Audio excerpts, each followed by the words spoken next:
Welcome to the revision lecture of Orientation 2013.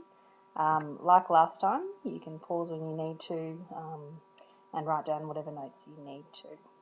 Okay, so before you start, I do want you to pause right now and read over your orientation notes. That'll only take a few minutes.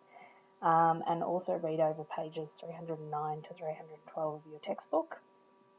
There's a little box that says the Stroop effect. Don't worry about that box. You don't actually need to know about the Stroop effect. Just have a little bit of a think about what you're doing while you're reading. So are you going to highlight? Are you just reading casually for the moment and maybe you'll take some notes after you've gone through this PowerPoint? Just have a plan before you start. So press pause and I'll see you after you resume the video. Okay, so now that you've read through those notes in your handwriting, but also in the textbook, let's have a little bit of a chat about what you read there. So the first thing we did last year was we talked about the definition of forgetting, so the inability to remember or recall information at that particular time. We say at that particular time because it doesn't mean that you can't remember at a later time. It's just the time that you're trying to remember the information. So forgetting is not always permanent unless it's caused by something like amnesia. We wrote down a quote last year saying we must remember or forget to remember, and forgetting serves a purpose. So sometimes it helps declutter memories, perhaps sometimes it helps us get rid of painful memories, but we'll talk a little bit about that in the next couple of lessons. We also spoke about the case study of S, which was the man who couldn't forget, and how difficult his life became because he couldn't forget. So have a brief reflection over what we talked about with S, and you can Google him at any stage and find out what his life was like. We also spoke about the forgetting curve, and Hermann the German, Hermann Ebbinghaus, was the person who developed that curve. He experimented on himself and he used nonsense syllables, which were three-letter words that had a vowel in the middle, but they were pronounceable words that didn't actually exist, so something like bup. And what he did was he tried to memorize nonsense syllables, a list of them, and then he tried to recall them immediately after learning them, 20 minutes after learning them, an hour, one day, right up to a month later. And from that he was able to show what he called the forgetting curve. And they've tested this and experimented on this several times since, and they've always found the same thing. So what they found was the most rapid forgetting occurs immediately after learning, within the first 20 minutes. We know that about 50% of information that you learn is forgotten in the first hour after learning it, and then after that first hour it becomes a lot more gradual over the next 31 days. So you need to make sure you know what the forgetting curve looks like, and those three key points about the forgetting curve. We know that IQ and complexity of information doesn't affect the rate of forgetting, so it doesn't matter how smart you are or how hard the info is, we all forget at the exact same rate. But the one thing that does reduce the rate of forgetting is overlearning the information.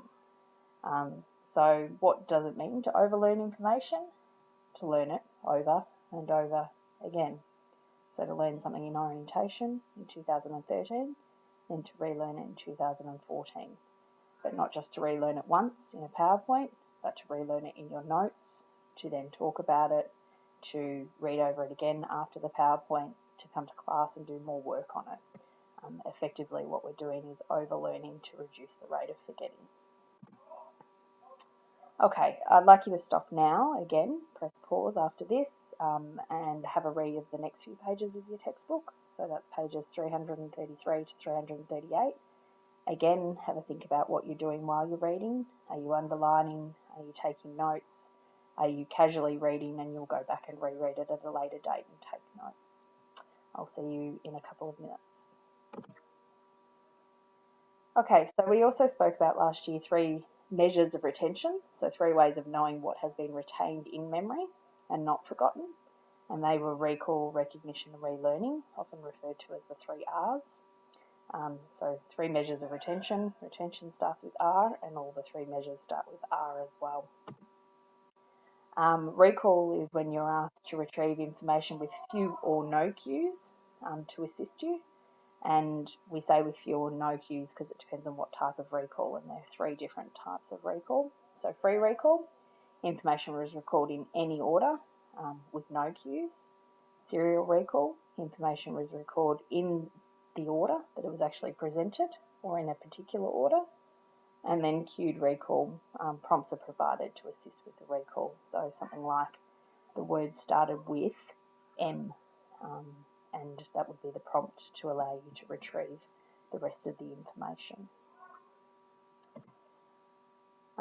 Recognition is the other type of measure of retention. So that refers to the identification of correct information amongst incorrect information. Best example of recognition is, of course, multiple choice questions.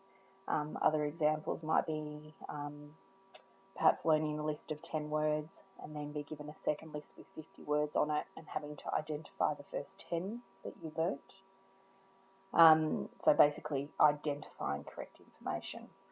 It's more sensitive than recall, which means it's a better way of accessing what's actually stored in memory. In other words, it's easier.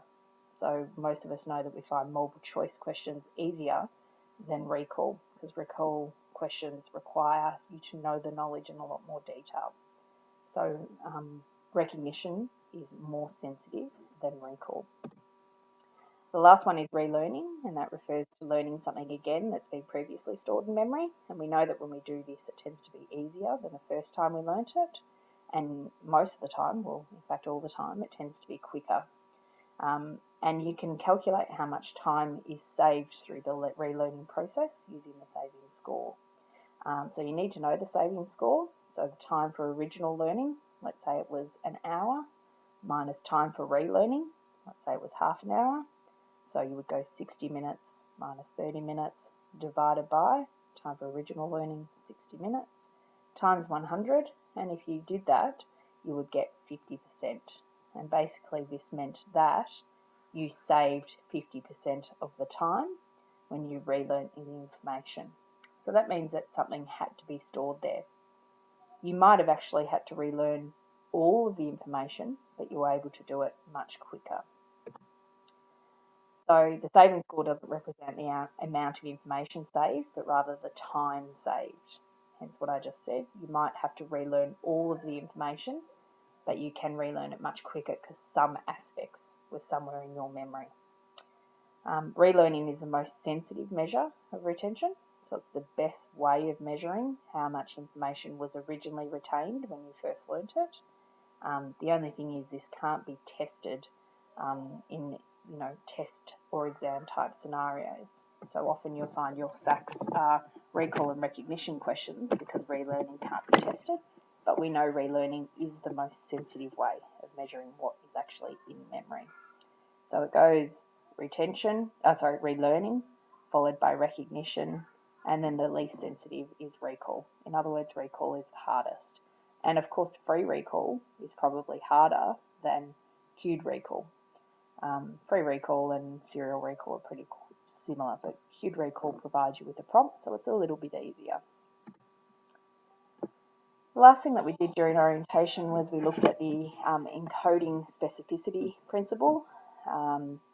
So basically the idea that when you learn a new memory or you form a new memory, it's the associations formed at that time that will then act as retrieval cues. And those associations can come from the external environment as well as the internal environment of the person. So the external environment is referred to as the context or context-dependent cues, and the internal environment is the person's state that they're in, and they then act as state-dependent cues. So environmental cues can include the sounds, the smells, temperatures, sights, anything that's happening around you at the time that you're forming that memory. This is why often you hear in movies that people get taken back to the scene of the crime, and the idea is that hopefully the context will enhance recall. So maybe they'll go back, they'll smell a certain smell, and that will enhance the recall of a certain memory that they wouldn't be able to remember if they were in the police station retelling the story. Most of us find that there are environments that triggers, memories for you. So you might find that if you smell a particular perfume, that takes you back to a time that you remember. So have a think about, are there any environmental triggers that you have that actually do make you recall certain memories, because most of us have them quite a lot. State-dependent cues, so these are the cues about the person themselves, so not the environment, but the actual person. And this can be physiological, so the physical things that are happening in the body, and psychological, so the mental things, the mind as well. So the mental things are things like your mood, your anxiety levels, and your arousal level. Could even be psychological, but it's probably more physiological. So your heart rate would definitely be physiological. Whether you're intoxicated, whether you're medicated, that probably would change a lot of physical things that are happening in your body. And basically, whatever state you're in, physiologically and psychologically, that can act as retrieval cues later. So we should try and match our state as best possible.